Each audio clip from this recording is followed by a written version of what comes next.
Hey there, Instagram lovers. Did you know you can now like notes on Instagram?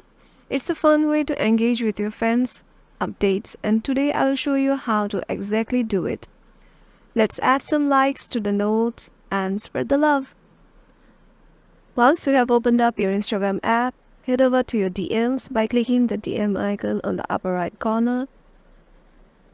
Here you can see the notes that your friends or followers have been given is showing.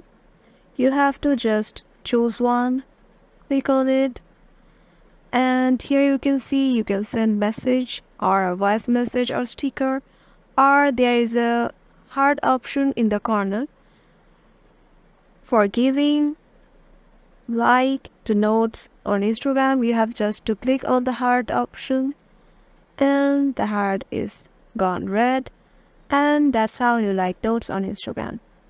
Here you can see the liked note on Instagram is shown with the heart on the corner of it. And yeah, that's it. If you enjoyed this quick tutorial, give it a like and subscribe for more tips on how to get the most out of Instagram. Thanks for watching and I will see you next time.